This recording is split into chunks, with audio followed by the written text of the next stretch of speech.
We've talked about fittings a number of times, but we've never really taken this angle. If you're only hitting one club, can you be fit for an entire iron set?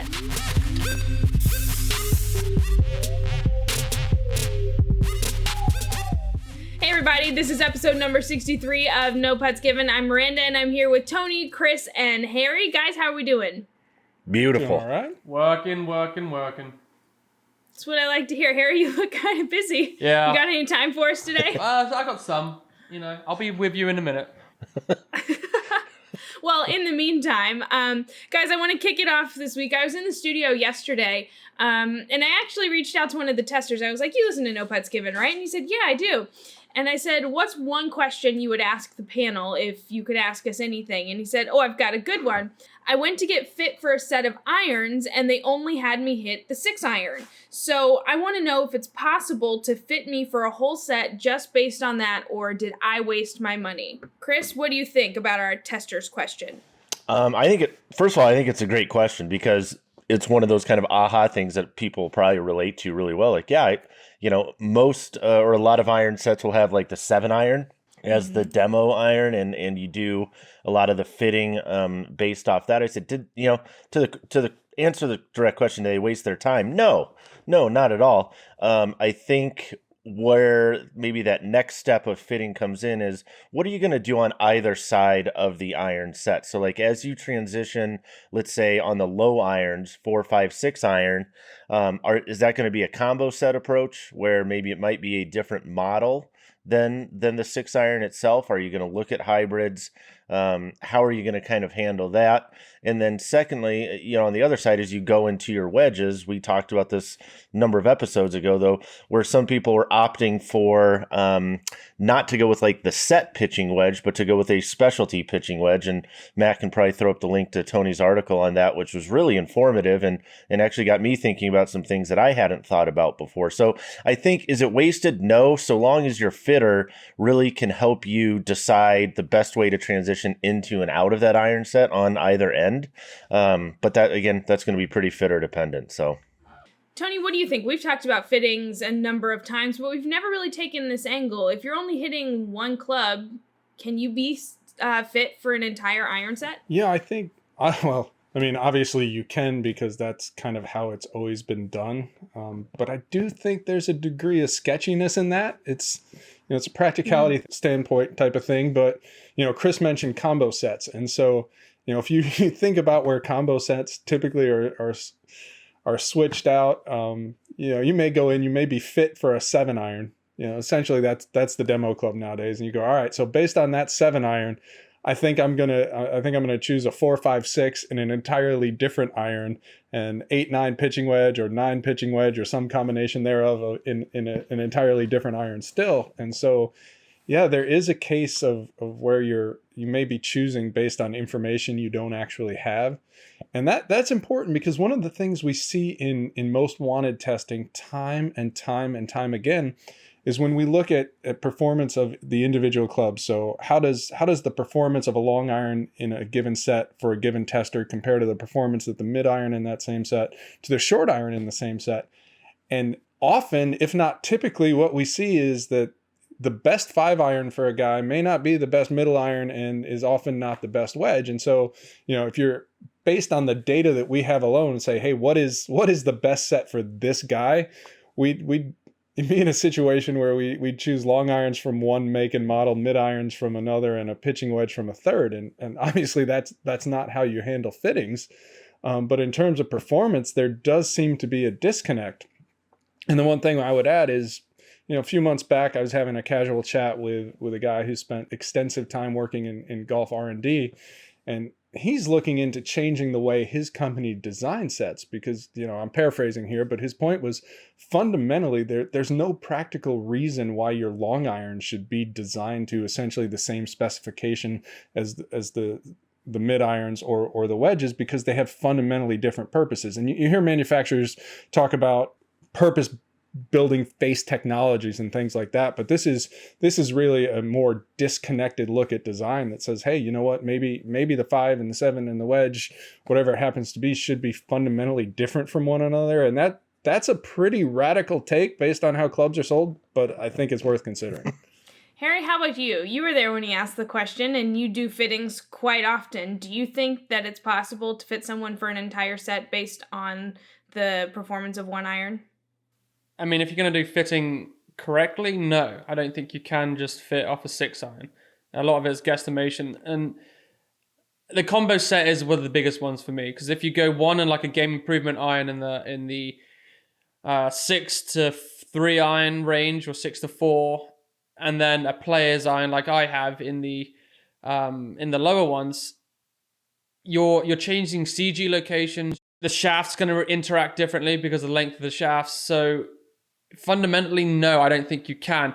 A big thing is lie angle. I tend to change my setup just a tad bit. I get a little bit narrower stance with the shorter irons and the pitch and wedge. So my lie angle isn't 4 degrees upright like it is in the 7 and the 6 iron. It's actually only maybe 2, I think, I recorded. So your lie angle is going to change progressively throughout the whole set. So if you're going to do a fitting, do it right. And I think fitting in general needs to change. And it needs to change from a lower, you need to do the whole set, in my opinion, to get the correct effect. Tony, Chris, do you guys agree that fitting has to change? Yeah, well, it should. It doesn't necessarily mean it has to, but there have been fitting systems in the past that really do go, as Harry suggested, iron by iron, understanding that based on how you deliver the club, how you set up to the ball, all these things, the lie angle, right? The lie angle of your 5-iron may not follow a consistent progression all the way to your wedge. And so these are things that do actually matter and aren't necessarily addressed in a typical fitting scenario. Having said that, one of the and it's a small trend, not everybody's doing it, it's kind of new, but one of the things I absolutely love to see fitters like Club Champion and TXG partner with Arcos so that they can take what happens in the fitting, right? These guys are probably typically doing fittings similarly to others, right, where it's based on a demo club and things like that. And then being able to look at how that translates to the course and say, all right, well, based on what we see in the data from the clubs that we fit you for, we need to make some adjustments here, there, or wherever it happens to be. So, yeah, I've just had lots of experiences with guys who are testers here, have gone to said fitting, big OEM fitting agency, and I've come back and said, what a waste of time. Like, I only did it because it was half price, and the shaft that they recommended was a $600 upgrade, and I actually got it, and it didn't outperform it by like 5, 6, 7 yards like they said it was going to. It could be really consistent, but it's not enough to justify just changing what you're into now that you're. And that's the catch-22 is. Well, that's everything in golf equipment with where we are right now. I think even we're getting close, and I don't think we're quite there yet where you can say, is a new driver that much different than a 5-year-old driver? But we are getting close to that point where the year-over-year gains are so minimal that you're not going to have sort of those, 10 more yards, especially if you've already been fit one time. That's pretty much off the table, right. And so that needs to be kind of an implicit part of the understanding, if not entirely explicit, is that you have to pay a premium to get a little bit more, because a little at a time for the most part is really all that's left. Mm-hmm. All right, well, good discussion there and a good question, so thank you for that. Guys, I want to play a round of Love It or Leave It. What do you think? I love it. There's the answer I was looking for, Chris. Am I allowed to politely decline? Yeah. No. Sorry. Let's go. Let's play. All right. Okay, first up, for Love It or Leave It. Chris, let's start with you. New level irons. Love it. Okay. Harry, how about you? Love it. Tony, new level irons. Love it because, I just happen to like Eric Birch, who owns the company. He's a good dude. And so, he's out there working hard, taking care of his customers. What's not to love there? Yeah. I love the concept of it. I love the the idea of build quality, something he takes a lot of pride in, and chatting with him is, you can have quality of components, quality, items, etc. But having the control over the build process and kind of what goes out the door, I think, that gives customers a great deal of satisfaction. And then, because it's the not exactly, direct to the consumer, but it is direct to the consumer, and there's some options within there that he's able to save on costs in some places. And so, for the most part, you're getting a higher quality product from a materials and design and construction standpoint. Maybe it doesn't always have the name recognition that some people would like, but there's certainly a place in the market for that. And he's clearly kind of gotten a foothold in there, and I think performance probably just speaks for itself on that as well. All right, next up, shot tracking devices. Tony, what you think? Love it or leave it? We're talking like Arcos and ShotScope? Yeah. Love it. Love it. Hey, Harry? Even if it frustrates me. Okay, good. Love it. Harry, you more love information it? the better you can get. Okay, Chris, how about you? Mostly love it. Mostly, why mostly? Well, just I think we're not there yet, and where I mean there is this idea that on PGA Tour, right, guys get all the data, all that stuff. They just show up and play, right, and everything else is taken care of around them. Now, I get we can't all be PGA Tour players, but the closer we get with these systems where you can just go out, play around a golf, and the data happens accurately. Reliably, etc. Yeah. Like Arcos going with Link, I think that was a big step for people that don't want the phone in the pocket, etc. It's still an issue with it though. I know. So that's what I'm saying. That's why I say mostly. I love the concept of it. I love where it's going.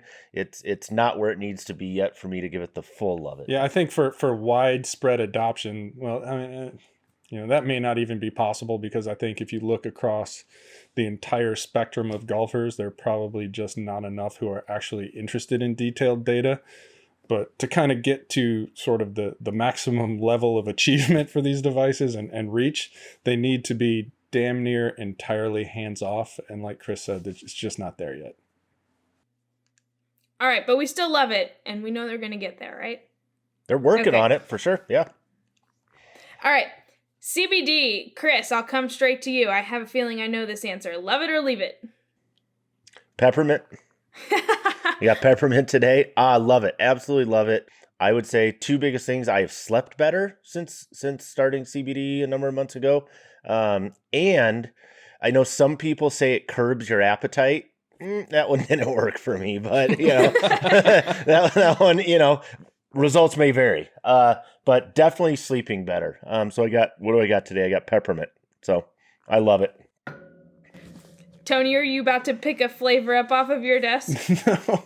So I have not tried it. Chris promised me that he would send some Knibbie my way, but it has not showed up yet. Mm-hmm. So true story here. Ooh. So my mom Those are both accurate statements. So my mom moved out of her apartment into a semi-managed care facility. And when we were cleaning out her apartment, I found some CBD. No idea if it's any good. I've tried it just a couple times, but yeah, not enough to form any sort of opinion. But, and I haven't checked with my mom to find out what her experience is, but I think she probably would do better with something a little more potent anyway.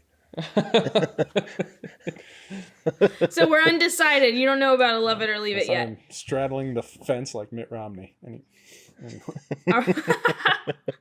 All right, I'm going to check back in with you on that. I'm going to sneak it back into another love it or leave it later. Harry, CBD, love it or leave it? Love it.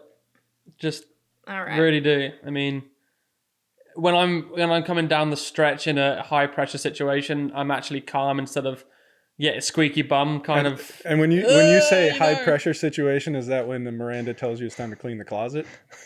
Yes, exactly. I load up on CBD.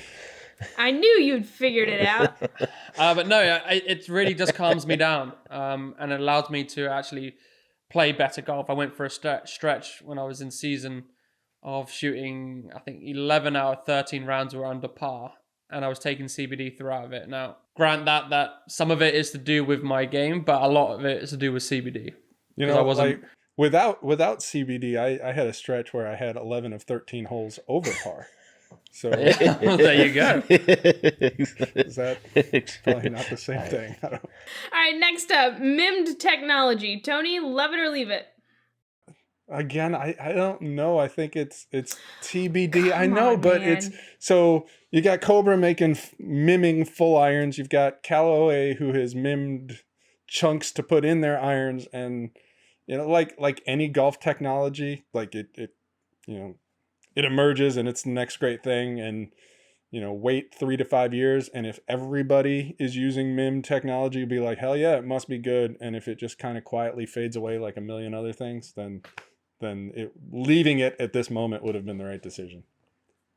All right, I'm not letting you off the hook. Make a prediction. 5 years from now, are you going to love it or leave it? Leave it. Sounds very. Okay. Oh, he left it. Good. All right, Chris. Well- MIMD technology. Love it or leave it? Well, looks like Tony's passing a kidney stone. I'm going to love it. And here's why I love it. Because it's moving the conversation forward. It may not be around in 3, 4, 5 years. I have no idea. But, we get this huge debate, forge versus cast. What are the differences? What does soft actually mean? And you get into this whole nuance of, harmonics and impact technology and trying to moderate the sound waves and frequencies and all these kind of things. And Cobra can just say, you know what? We don't need to talk about any of that. Here's MIM technology. I'm gonna mim this bitch. I'm going to mim this baby. Yeah. And here's why. And so it's softer. It feels like this. Boom. It's a clean, easy story that they can just say, nope, I don't need to talk about either option over here. I can just talk about this. So I love it from that perspective. Cool. Harry, MIMD technology. Love it or leave it? I would say love it, but I've only hit. Harry I've also only has just- kidney stones. Yeah, I do. I was going to I've say the actually had a sounds between kidney the stone. two of you. It's not fun. I just hit the new Cobra in the studio yesterday, and I really enjoyed the feel of it. It was soft. I don't know too much on MIM technology, so I can't cast too much of a judgment. But on feel standpoint, I love it. All right. Interesting. Spikeless shoes. Harry, why don't you take this one? Love it or leave it? I'm surprised you're hesitating on this one. I love spike shoes, Spikeless? and I love spikeless. The only thing that Lamb? here's the thing, I love lamb. The only thing that I would change is The question. yes. I don't know. I love both. I was expecting the number of spikeless shoes that are floating around here for you not to immediately go, love it, that's all I wear. Okay, Chris, spikeless shoes. Love it. Love it or, okay. I love it. I love it because they're trending in a good direction. Used to be, I think, a huge trade-off between the traction and stability stuff we've seen in the last couple iterations, particularly from Adidas, I think, at least in my experience, seeing the traction and stability maybe be as close, if not to, as good as spike shoes. And for me, they're a little bit more comfortable. So I love it. Tony, how about you? Spikeless shoes, love it or leave it? Qualified by the fact that I haven't tried Adidas in the last couple of years. I somehow fell off the sample list there. So maybe they've gotten Ooh. better, but Oh, that is a excluding- hint. Yeah, hell yeah, it is. Wow. Wow. Shameless. Wow. But apart from Adidas, if you're listening. apart from the potential there, I'm leaving it, and I'm leaving it hard. And here's why. I will occasionally go on course with spikeless shoes, and I'll play with them for a couple rounds, and I'm like, oh, this is awesome. This is so comfortable. I love this. And then for whatever reason, I'm like, yeah, all right, I'm gonna play some spikeless today, or spiked shoes today. I'll put the spiked shoes back on, and I'm like, holy shit, I'm not moving. This is way better. This is just way better. And so yeah, leaving it spiked all the way. Have you it. tried Innis's spikeless? No. Well, then you There need is to no. shut up What am I gonna head down to because my local? they are unreal. Am I gonna head down to my local decathlon shop, which, as I understand it, is in California? So You know what Correct. you can I do? have Innis's shoes. This thing called online. Now, this thing is revolutionary where you can click a button and get them sent to you. Tony, the internet, love it or leave it? Leave it. So much negativity and hostility. I just wanted to let Audi know that I've fallen off your sample list Yeah. for the last couple, 3-4 cycles of your. I want to let everyone know that I am not on any sample list apart from a couple. Except for the limited edition Adidas stuff that you always have. Apart from in the back, yes. Apart from a couple, which is Adidas. Yeah. Speaking of samples and bringing this back into the conversation, like if I'm hitting indoors, if I'm going for a golf lesson, something like that, I'll wear the Puma Spikeless all day long, and I think that's great as like a rain shoe or something like that, and it's super comfortable, and you can wear it anywhere. It's basically all I wear. But as soon as I get on a golf course, I want spikes, real anchored to the ground spikes. Here's my definitive answer to the question you just asked. If it is dry and a little bit of dew on the ground, I am spikeless. But if I'm this is getting less definitive. But listen, if I'm on a course that is soft, I am a spiked all the way. Leave it. Okay, this last one. I'm excited to hear the answers here. Chris, candy corn, love it or leave it? Love it. Harry, candy corn. Leave it. Blah. No.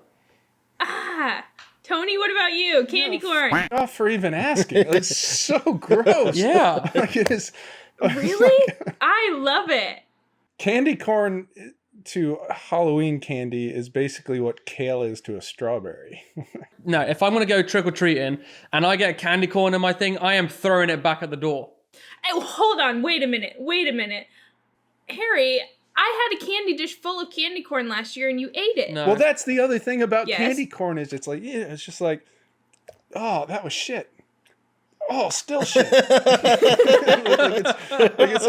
I hate every last one of these little pieces of shit. Well, now that problem is out on the table, I'm sure we'll get lots of comments on that. But wanted to let everybody know that we're going to be on a weeks-long hiatus next week. Our boss, Adam, is very great. He gives us, it's usually 2 mental health weeks a year. That's almost unheard of. It is good. It really is. So it is. I'm not like bowing down to our fearless leader, but I'm appreciating the fact that he gives us some time to not have to think about work. Because you guys have taken vacations before, and when you're the only one in the company taking a vacation, you're still looking at your phone, you're still probably getting some emails and things like that, but we're shutting down for an entire week. So I wanted to take the opportunity to ask you guys an interesting question. So on your week off, we work in golf, but is golf still a respite for you guys? So like during your mental health week, are you going to go play a few rounds, Chris? Yeah. Is it still relaxing for you? I will, weather dependent. It's a great time for me to maybe connect with some buddies and friends that you haven't. I'm going to take my dad out golfing for a day and just hang out with him. It's really about the freedom of not having a schedule and going, okay, what do I want to do today? Do I want to get these couple projects done around the house that have been, it could be, repainting a room, getting stuff done. But yeah, I'll go play some for sure. Absolutely. It's part of the reason I do the job is I love the game and love being able to play it and being able to play it without, testing or evaluating equipment or doing that. And just going out and playing with buddies is something that's always enjoyable for me. Tony, how about you? You're measuring golf balls all day and looking at club specs and doing all of these things. How is golf still fun for you? Well, I haven't played much this year, so I mean, I'm down why it's fun. I'm down about 30 rounds over a typical year.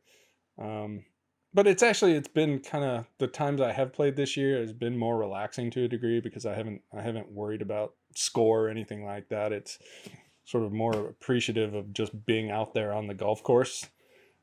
So I'm going to try and sneak out a couple times while we're on break, but my daughter is still home 3 days a week with the kind of the COVID hybrid school model. So, I don't know how much of a departure it's going to be from kind of everything. But I'm going to try and make the most of it, I guess. Golf is still fun. Harry, how about you? You're playing golf every day in the facility. When you go and play around, is it still something that you're able to get away from life and just enjoy your day and relax when you go play? Yeah. I like to go compete. That's the biggest thing for me is competing in a setting that may be stressful to some, but I enjoy that kind of competitiveness. But this week in the mental health week, we're going on a honeymoon. So I might try and sneak out one, and if there's a good course in Puerto Rico, just let me know. I might need one day away. But yeah. Does that mean we're bringing your clubs? No, I will rent a club. I'll rent a set out there if it is. It's fine. If you can get me away from the beach or the pool, good luck. You know, it is really awesome though to just kind of shut it all down, because you know, invariably what happens, right, when a typical vacation situation where one person is gone, and so that workload spills over, especially in a company the size of MyGolfSpy, right? Everybody has to pick up the slack. So one being gone just adds to the workload of everybody else. And the other thing too is a lot of times before you leave, there's a lot of front loading, right? So you're working your ass off for 2 to 3 weeks to get everything done, and then you're, you know, so that things sort of progress as normal while you're gone. And so by the time you get to the vacation, often you're already so burnt out you can't enjoy it. So just to say, hey, look, shut it down. Nobody's responsible for anything. We're barely publishing any content, you know, next week. It's awesome. Yep, and I think it's a good message to anybody out there listening. You know, everybody needs a little bit of a break. You're normal people, we're normal people, and everybody needs just some time to relax and not think about work for a little bit, especially as stressful as life has been since March. Don't you think, Chris? Absolutely. So, you know, you watch this video, you're going to post comments. We're not going to post back. So at least for a week. So enjoy that. But yeah, it's been, yeah, I mean, you know, more now than ever, you know, if there's one thing we generally don't do a great job of, and so many of us, this qualifies or applies to, is that we don't take care of ourselves, right? And you can't take care and help other people if you're not taking care of yourself first. And that isn't to be selfish or anything like that. It's just a recognition and a realization of what's really important, and you and your mental health and how you operate within that sphere is vital for every single person out there. So my challenge to everybody would be, you know, find something this next week that you do that can help yourself, something that makes you happy. Spend a little bit of time doing that, and you know, invest in yourself a little bit. And hey, while we're gone, we know we're leaving you for a week without a video. If you want to take a look back, we did put out one not too long ago about the top 5 golf equipment myths. You can take a look at that and a couple of others that we've got out there. But until then, we're out of here.